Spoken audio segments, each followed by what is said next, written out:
Seja muito bem-vindos ao Mesa de Debates. Aqui quem está falando é o Guilherme e vamos dar sequência aqui da nossa programação da semana, conversando, debatendo e falando aí sobre várias questões, principalmente das lutas da classe trabalhadora.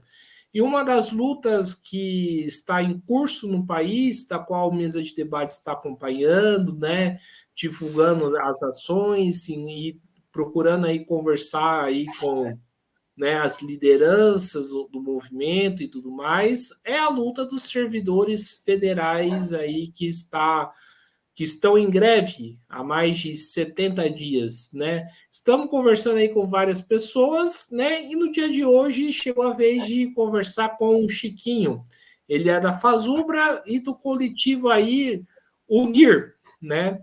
Da qual eu erradamente aí confundi como Unirio, mas enfim. É... Então, sem mais nem menos, sem muita enrolação aqui, Chiquinho, por favor, eu peço aí que você faça a sua apresentação inicial.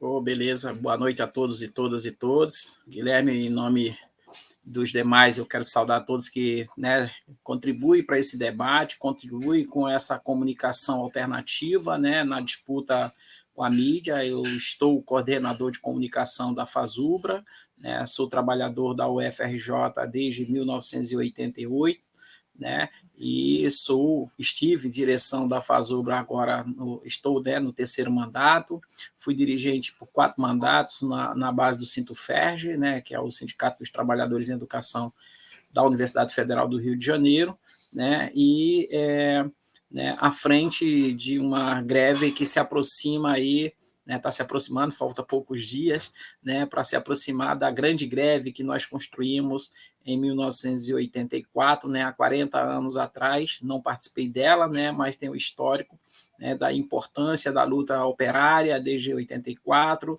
no fortalecimento da nossa federação, em que fizemos uma greve de 84 dias. Aqui agora nós hoje estamos completando 78 dias de greve, né, e com a disposição, colocamos como 2 eixos principais nessa greve, que foi a recomposição orçamentária das instituições, porque a gente vive um momento delicado, né, e a reestruturação da carreira com a recomposição, né, também do nosso salário aí, com perdas grandes, né, porque nós fizemos acordo de 2 anos com o governo da Dilma e estamos com uma defasagem muito grande aí, então a gente luta para pelo menos alcançar uma recomposição na ordem de 34%, né, já rebaixado um pouco dos 50 e pouco que a gente já, né, protocolou de início com o Fórum dos Servidores Públicos. É isso, estamos à disposição aí, muita luta, muita organização, saindo de uma assembleia quase agora, por isso que eu não pude participar mais cedo, porque estava numa mesa de uma assembleia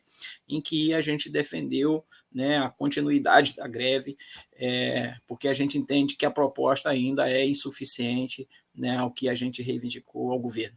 É isso. E saudar mesmo, né, esse instrumento que tem aqui de comunicação importante aí, alternativo, e que fortalece ainda mais. Pode falar. Maravilha, Chiquinho.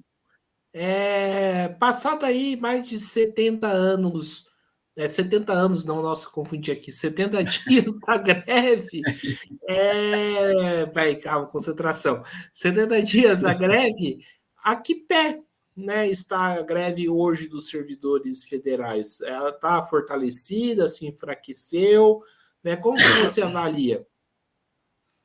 Então, Guilherme, 78 dias de greve, né? Nós estamos em greve desde o dia 11 de abril, né? Com muita disposição, gerou, de certa forma, né, uma boa expectativa na direção da Fazubra, porque foi uma greve que já entrou com uma adesão muito forte de muitas entidades, e o envolvimento principalmente, né, da juventude que está ingressando agora na universidade, né, participando pela primeira vez de uma greve. Então a expectativa nossa, né, foi muito positiva, né, demonstrou muita força e teve uma adesão de coerência, né, e com apoio de muitos reitores apoiando a nossa greve, coisa que a gente não viu no histórico que temos de greve, sempre foi uma relação de conflito, né, com os gestores, e essa greve, bem diferente das demais, ela trouxe a simpatia e o apoio dos gestores, apoio da Andifes, que é a Associação Nacional dos Dirigentes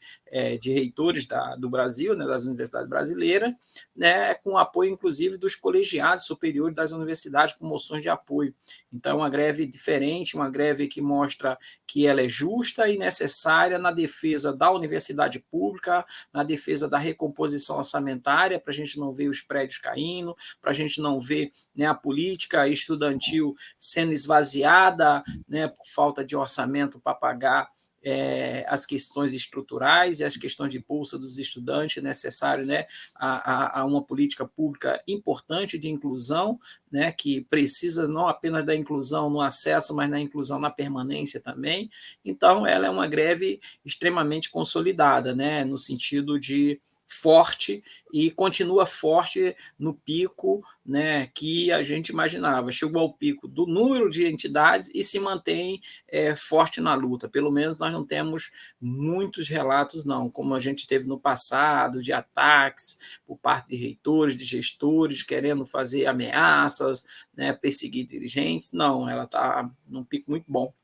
E do processo negocial com o governo, o nosso campo avalia que teve avanços no processo negocial, mas eles ainda são insuficientes, né? Nós saímos de uma proposta inicial do governo, né, de 9%, dividido em duas parcelas. Numa segunda, ele já aumenta para 9% na parcela de 2025, né, e 2025 e 3,5% em 2026, e a última agora ele aumenta para, né, manter o 9% e o 5%. O que incomoda o movimento é que não tem nada, né, de recomposição para o ano de 2024, né, que atinge principalmente os aposentados. Então, por isso, né, nós mantemos a greve e estamos tensionando a greve e defendendo, né, o Comando Nacional apontou que a gente deveria defender nas bases, né, apresentar uma contraproposta que a gente entendia que já deveria ter, né, partido para esse processo, mas antes tarde do que nunca,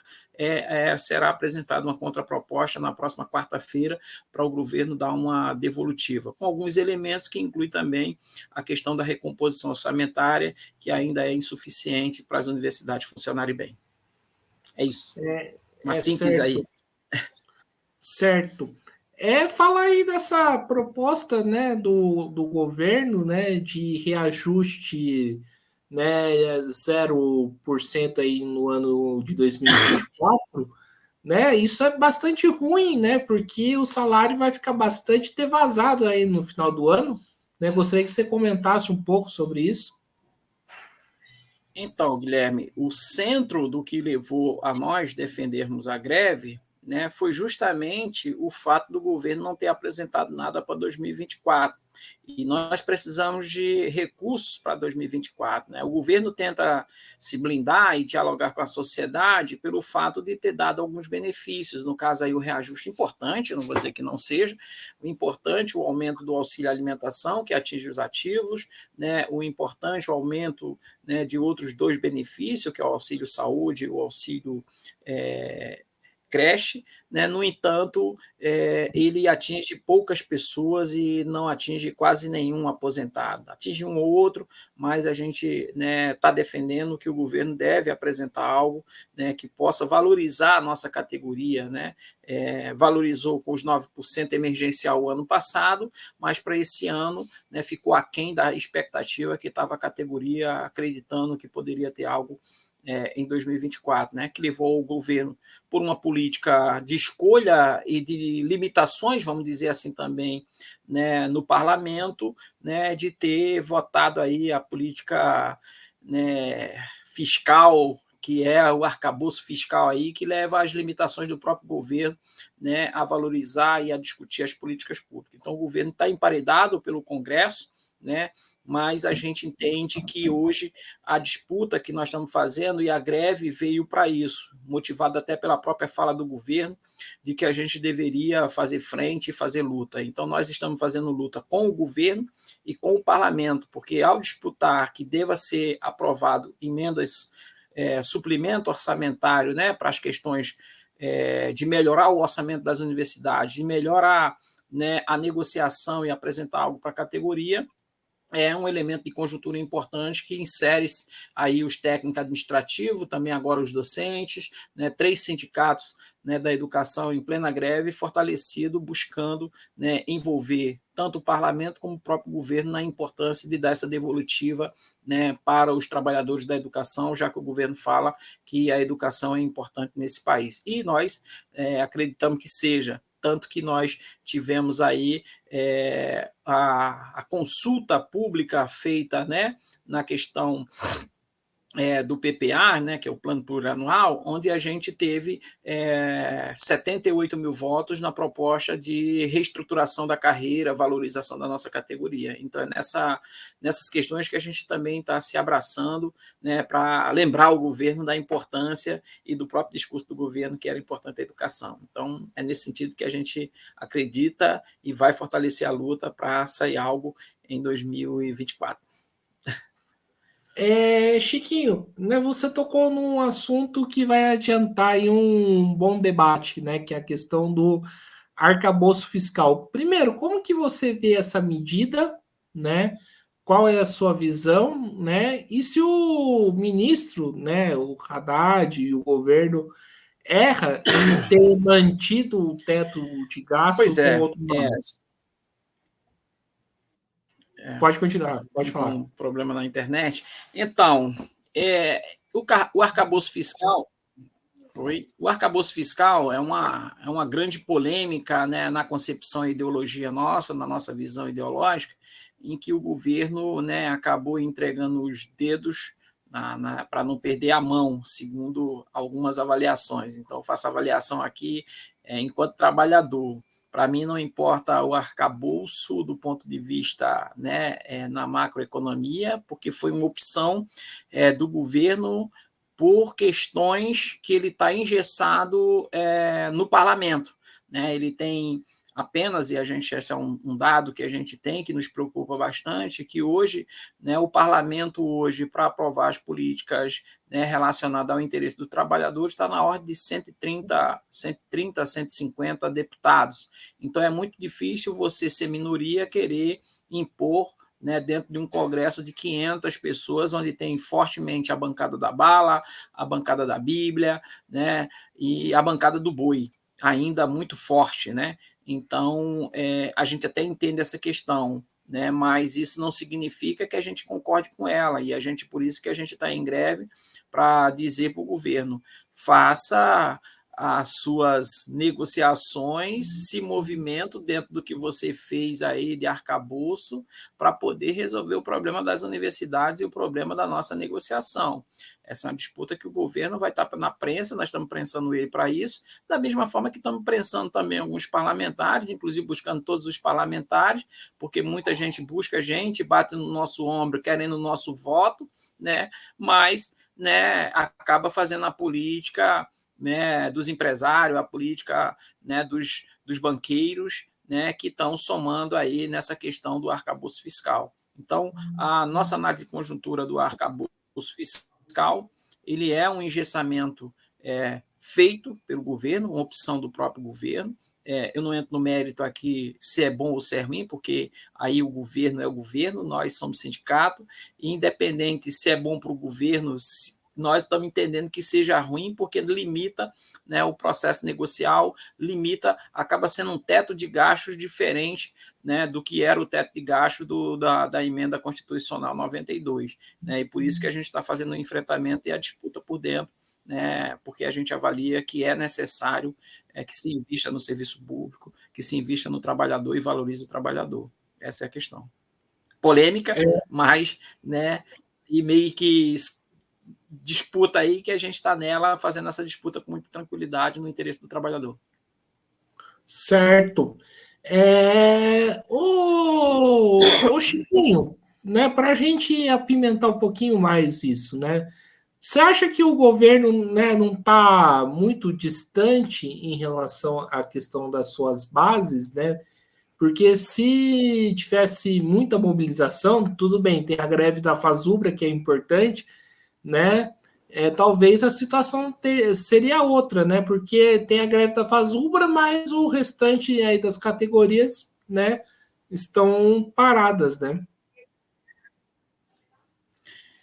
Então, eu posso falar com tranquilidade, porque é bom que faça o registro. Eu não sou filiado, né, ao PT, embora seja um militante cutista, né, defendo a CUT por princípio, né, acredito que a CUT é uma central única dos trabalhadores, ela é o guarda-chuva, né, que ampara os trabalhadores para fortalecer a luta sindical. Nós tivemos uma marcha importante agora puxada pela CUT, né, tentando pautar questões de relevância, como é a questão da Convenção 1 da OIT, né, que trata da negociação coletiva. Isso é um elemento importante para nós que somos servidores públicos, e a gente achou importante a CUT pautar isso. A revogação, né, do que foi aprovado no governo golpista do Temer e do Bolsonaro, questões relevantes como a reforma trabalhista, né, dar ou não à reforma administrativa, mas a realidade que nos impõe nós temos um parlamento hoje contrário aos interesses dos trabalhadores,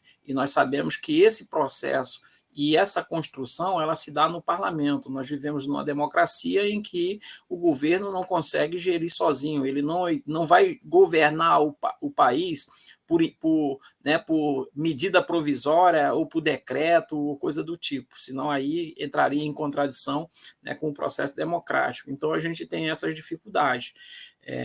Eu acho que o governo, né, ele pode estar distante, né, porque ele tem que convergir com todos, né, que compõem a sociedade. Na verdade, nós é que estamos distantes da organização, né, de classe, na organização do nosso sindicato, na organização do nosso condomínio, na nossa associação de moradores, né, nos espaços que nos cabe, que foram construídos, né, como próprio espaços de construção das políticas públicas, como é o Conselho de Saúde, e que a gente se distanciou, e infelizmente hoje a direita está ocupando de uma forma muito habilidosa, né? Então mais próximo da base e pior, de uma forma manipulando, né, a nossa sociedade, a nossa família. A gente vê muita resistência e muito discurso religioso, né, e imposição religiosa na disputa política. Então nós estamos vivendo nesse conflito, pelo menos é a leitura que faço, porque vivo isso na família, vivo isso no trabalho, vivo isso no sindicato, vivo isso no dia a dia, em que a direita conseguiu vender, né, uma imagem de que ser esquerda, de que ser sindicalista, né, de que ser do campo progressista, buscar o direito dos trabalhadores é feio, é ruim, né, é horrível. Então a gente, né, fica nessa dicotomia aí. Então a gente precisa ajudar. Instrumento como esse aqui, o podcast de comunicação, da gente dialogar com a massa, isso são instrumentos importantes de aproximar, e a gente precisa realmente, né, ocupar esses espaços. A Assembleia hoje eu achei esvaziada, né? A gente precisa ter a Assembleia mais cheia, a gente precisa ter o envolvimento da categoria, a gente ainda tem no seio da categoria, né, instrumentos aí e mobilizações de pessoas que querendo destruir os sindicatos. Isso foi muito forte no governo Bolsonaro e ainda, né, permanece. Então, são instrumentos que nós temos que nos permite ou nos ajuda a se distanciar, porque há essa dicotomia e essas questões de debate, né, da representatividade das entidades de classe, e há esse distanciamento por parte, aí em particular, do Partido dos Trabalhadores, que acabou, né, mais pegado com o poder e tudo mais. E os partidos populares que surgem aí agora, né, tem essa referência de se buscar construir pela base, mas ainda tem muita dificuldade e não conseguem trazer a sociedade, né, de uma forma geral, mobilizada, para a gente lutar pelas grandes pautas de interesse do campo da esquerda, infelizmente. Essa é a realidade na minha leitura. Chiquinho, eu escuto, né, de muita gente de esquerda e me incomoda bastante quando eu escuto isso, né? Gente falando, por que que na época do Bolsonaro não teve greve, tem que fazer greve só agora? Eu acho que é interessante perguntar para você, né? Você falou que se reivindica um militante cutista.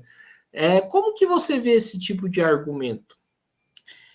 Cara, cada um busca a sua narrativa que lhe convém. Eu posso dizer com muita tranquilidade que eu estive durante o governo Bolsonaro fazendo luta, né? A gente teve nas ruas, nós tivemos no tsunami da educação para defender a pauta da educação, nós tivemos em vários atos, e aqui no Rio de Janeiro nós tivemos uma massa na rua, né, lutando, né, disputando com o governo Bolsonaro a questão orçamentária das nossas universidades, que envolveu pessoas que eu nunca tinha visto. Então, nós fizemos luta. Nós tivemos companheiro do campo cutista, na base da Universidade Federal de Minas Gerais, que fizeram greve específica no governo Bolsonaro, por pauta específica sua, né, e que, embora fosse também nacional, que acabou não mobilizando todos. Há esse discurso, né, porque é fácil, né, é um discurso, né, daqueles que querem se contrapor de uma forma simplista à mobilização dos trabalhadores, sem olhar o que aconteceu, porque tiveram muitas lutas no governo Bolsonaro. Eu acho que isso não ajuda, isso só, né, acaba criando uma tensão entre nós que não constrói a unidade de classe necessária para a gente avançar todos os governos. É fato, não teve tanta mobilização, mas a gente lutou, né, para que a gente tivesse um governo popular, um governo democrático, para que a gente pudesse fazer luta. E é nele que a gente faz.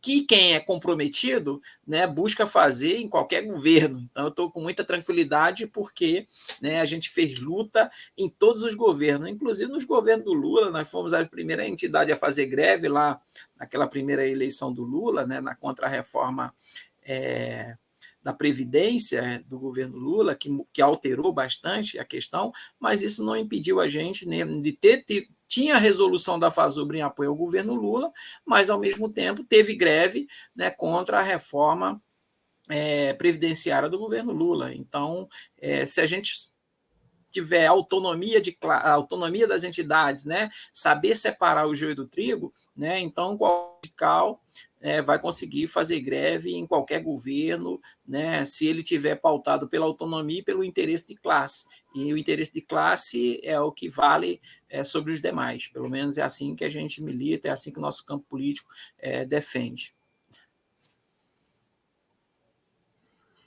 Chiquinho, você falou aí da questão dos estudantes, né? Em uma questão aí que não me atentei a pegar nas entrevistas, acho que seria interessante você colocar, né? Qual tem sido aí o papel dos estudantes aí nessa luta?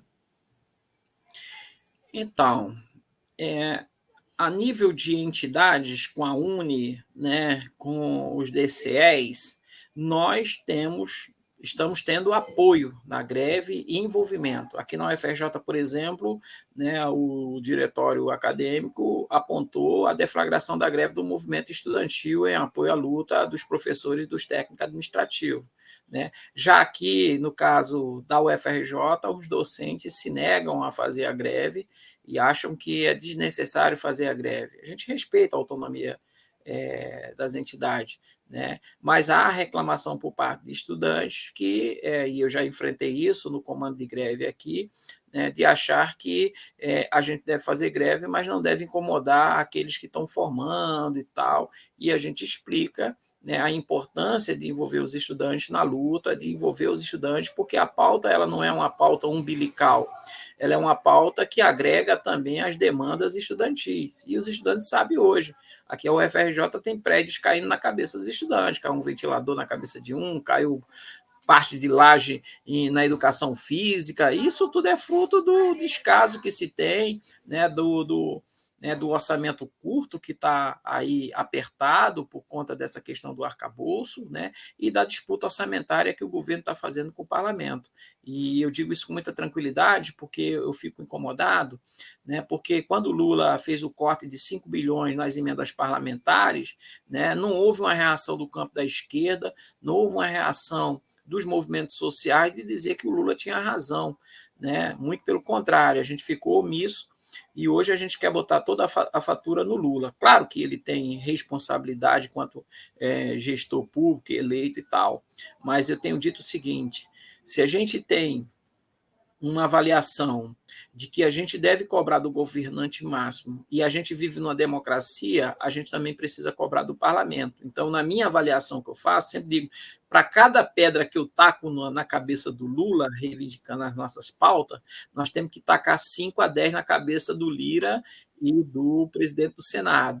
Tudo isso porque é por lá que está sendo disputado o orçamento. É lá que o Centrão está emparedando o governo e toda vez que a gente avança em pautas importantes para a sociedade, eles vêm com pauta bomba, como fez o Cunha no passado, para emparedar o governo, né, para a gente amarrar algumas questões, né, das políticas públicas que foram vencedoras no processo eleitoral e que fez com que muitas pessoas fizessem o L. Então, me incomoda também muito hoje que campo da esquerda que defendeu, né, infelizmente, defenderam, né, a Lava Jato, defenderam o golpe na Dilma, né, hoje, né, porque fez o L, que era para derrotar Bolsonaro, tente se impor num discurso de conjuntura como eu votei no Lula, tem que fazer isso sabendo que o Lula tem limitações dentro do parlamento. Os companheiros não conseguem organizar nem a eleição de um deputado, mas conseguem motivar, né, e criar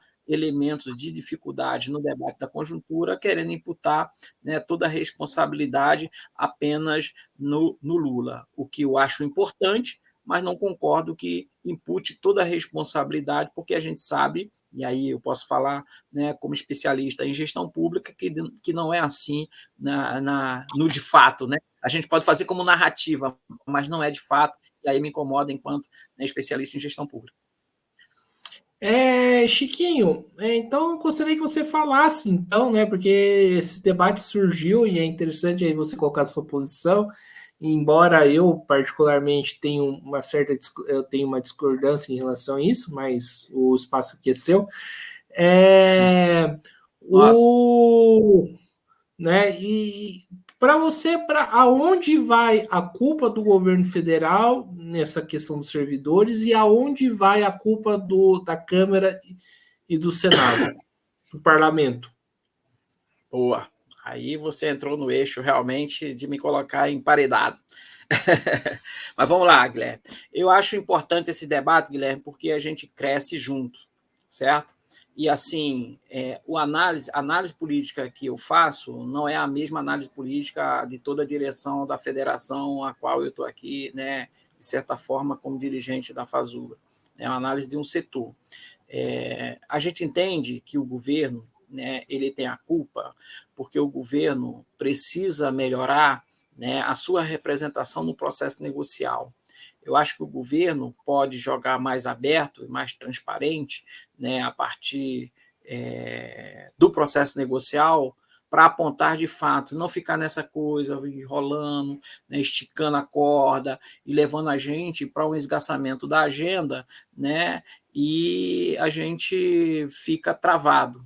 Eu acho que o governo deveria ter melhores negociadores na mesa, né, para dizer o seguinte: está aqui o que eu tenho aprovado pelo parlamento, o meu limite é isso, e eu tenho isso. Vocês estão reivindicando isso, vocês estão reivindicando aqui 100, eu tenho 20, é o que eu tenho.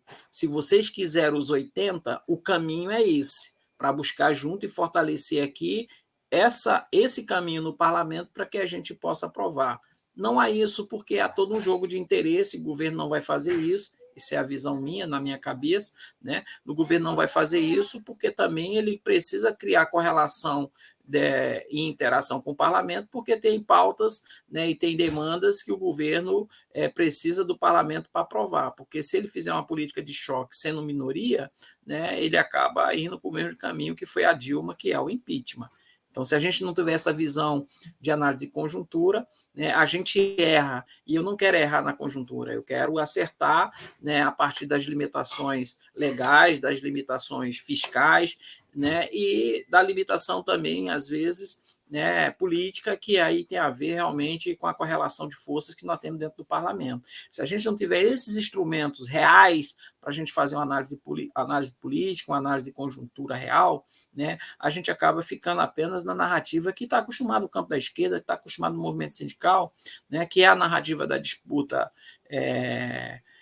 das ideias, né, de criar clima, né, para a gente convencer o governo ao contrário, e a gente fica perdido e não avança, na minha avaliação. Acho que a gente tinha que ser mais honesto, vamos dizer assim, entre nós, tanto o governo como nós, no diálogo com a massa, né, para a gente criar correlação de confiança, né, com a massa e construir caminhos de fato que possa fortalecer todo o campo. Se a gente não faz isso, a gente acaba alimentando um outro campo, né, que é o campo da direita, que quer usar o nosso movimento para se fortalecer em cima da insatisfação que se cria do governo, colocando toda a expectativa, né, num ser humano, vou dizer assim, uma figura, né, e a gente sabe que a gestão pública não é isso. E acaba a gente desequilibrando e alimentando uma disputa, né, que está dada e que a direita vai utilizar para fazer a disputa com o próprio governo nas eleições de outubro desse ano.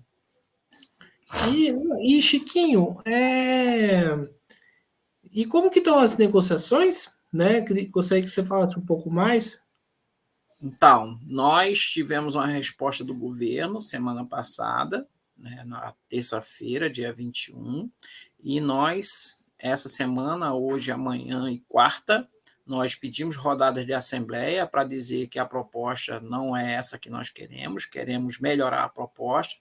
Estamos esperando o resultado das assembleias de base para na quarta-feira a gente contrapor, né, a proposta do governo com uma nova contraproposta nossa do movimento, com alguns parâmetros do processo negocial para poder avançar no interesse dos trabalhadores. É importante dizer que as variações percentuais elas são diferentes, porque a gente está numa reestruturação da carreira, então o que nós temos hoje, né, de percentual na mesa para o nosso piso de referência é 14,45%. A nossa reivindicação é 34%.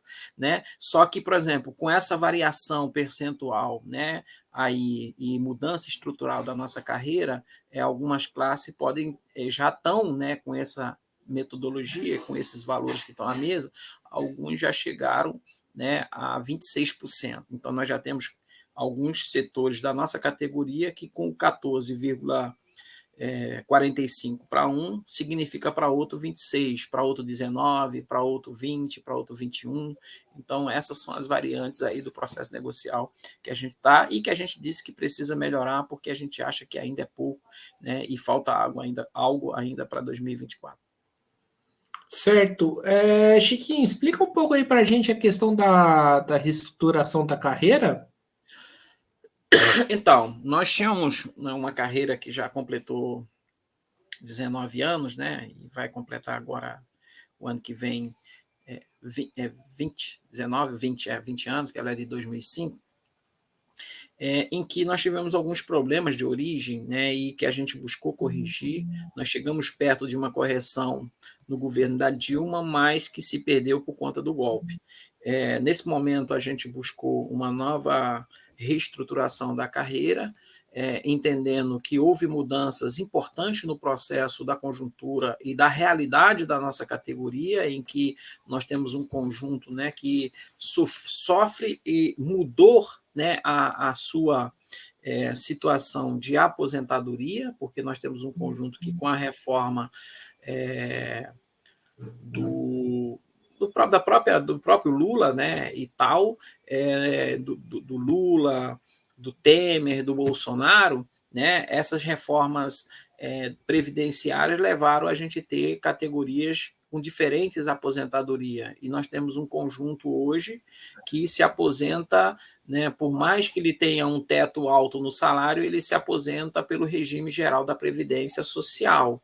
Né? Então, a gente pode ter um piso aí de 20 mil reais, mas hoje o piso que a pessoa se aposenta seria de 8 mil, o que é ruim, né? E o que não é o ideal para nós que defendemos aí né, a questão do serviço público e a valorização.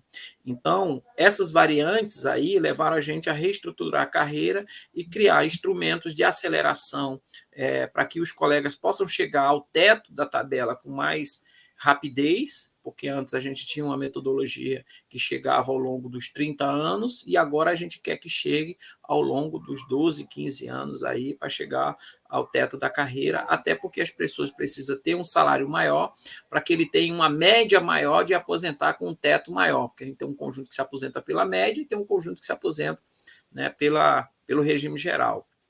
Então, esse foi o exercício que a gente fez, buscando manter a coesão da categoria, e tiramos a referência do piso inicial da carreira, que é o piso mais baixo, né, do nível de apoio, e a classe A, no caso, né, que definia os pisos demais, a gente inverteu.